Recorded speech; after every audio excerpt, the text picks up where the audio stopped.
my yoga clothes again. Lauren Fritsch here, and today I want to teach you about naming. Not naming your firstborn child. Well, maybe it feels like a child, but naming your businesses, products, programs, and services. Yay! So, I want to give you a history of where this naming stuff comes from. First, it's loosely based on the work of Phil, whose last name I don't recall, but he is the guy who named pods, portable on-demand storage. You might have heard of those things. And he has a company called Tungsten Branding, and he helped me name Life Shifted. Also, I want to introduce you to the work of Victoria Prozan, who is amazing, and she's helped me name some things with the magnetism factor, specifically the NQ test and the magnetism accelerator programs. So, I will be referring to some of their work, and I highly recommend that you check out what they're up to. So, naming 101. You know, the whole point of creating a name that is compelling for our business is so that people remember it, so that people understand what it means more or less, and so that they can share it with other people. I just made that up on the fly. But really, like, if you can't remember the name of the amazing shoes that you bought, then who gives a crap, right? I mean, you want to be able to tell other people about it. So, I'm going to go through some principles of naming. Some of them also come from technology. And some of these principles work better for company names, some of them work better for program names, and some of them work better for, say, URLs. So, I'll delineate what I'm talking about as we go through. So, number one, and this one is from Victoria, it's the word storm. That's what I call it. It's an exercise that she sends to her clients. I totally didn't want to do it. I was like, dude, I'm creative. I don't need to do this. And it's actually really good for you. Take your medicine. So, what is the word storm? It's basically where you just brainstorm words that you like. And you'll come up with the weirdest stuff, but it's good. It's a good exercise for you to get into that right brain creativity, and interesting things will come out of it. So do some word storms. And to get you started on word storms, sometimes I just do free association, like roses, smell, red. You know, start like that and then start digging a little deeper. Maybe you want to do a word storm that's more emotional. That's possible too, about how you want your clients to feel when they're engaged with your brand. So do a word storm. And that's just a good starting off place regardless of what you're naming. Number two, results. This is a really good principle for naming your programs and services.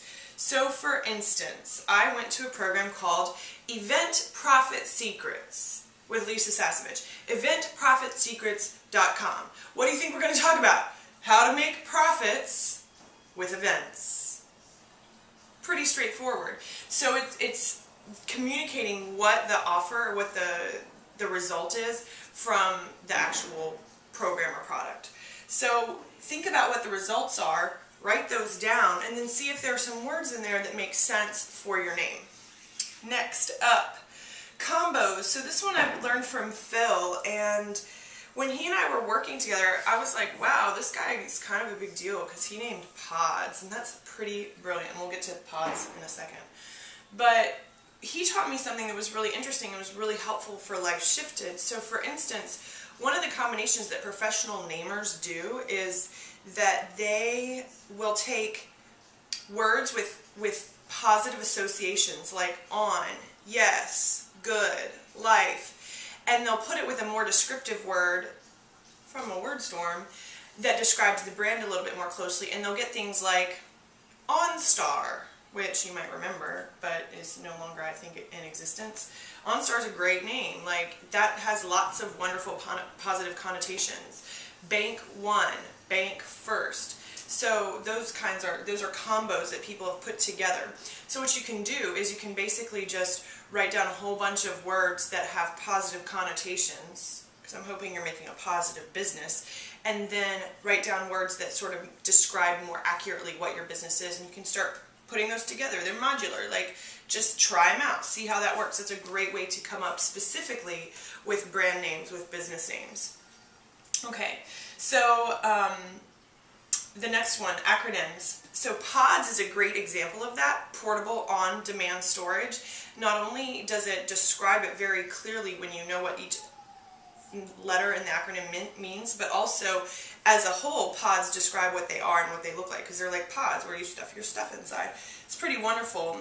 I use an acronym with the forthcoming spa days, and spa in my world, not only is it maintenance for your business to keep it beautiful and profitable, but also it's strategically paying attention. So I'm defining spa in that way because it's strategically paying attention to keep your business beautiful and profitable on a regular basis. So for all those reasons, like that metaphor is coming through. And you might have noticed there's a lot of metaphor in naming. It's a good thing. It's a wonderful thing to use.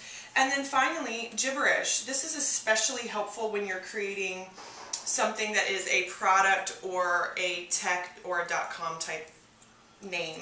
And gibberish is where you make up your own thing. Google, for example, is one you might have heard of. Oh, I do want to go back. Something just popped into my head. A combo. Airbnb. My brother is the director of Asia Pacific for Airbnb. Airbnb is a wonderful combo.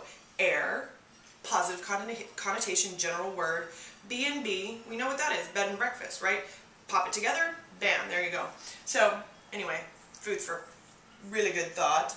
Back to gibberish, number 5. You know, there are tons of words in our lexicon that we didn't have before this whole internet thing took off. And so you can always decide, hey, I'm going to make my own word. And that can work if you have a hefty budget behind it to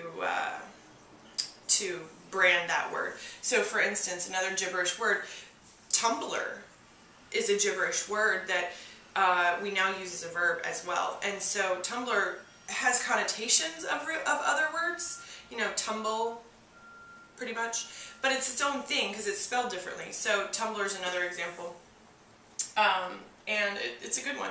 So as you're starting to go through and name your new 2013 products, services, businesses, brands, keep in mind this is not an exhaustive example of how to create names, but this hopefully will get you started. And when in doubt, call up my friend Victoria, she of the SuperLuxe naming experience, or check out Phil at Tungsten and see what you come up with your names. I'd love to hear them too, so feel free to leave a comment on the YouTube. And then finally, definitely there's a link here for spa days. So please have a look. Come and join me. Strategically pay attention to your business. Make it beautiful and profitable, and I can't wait. Thanks. Peace.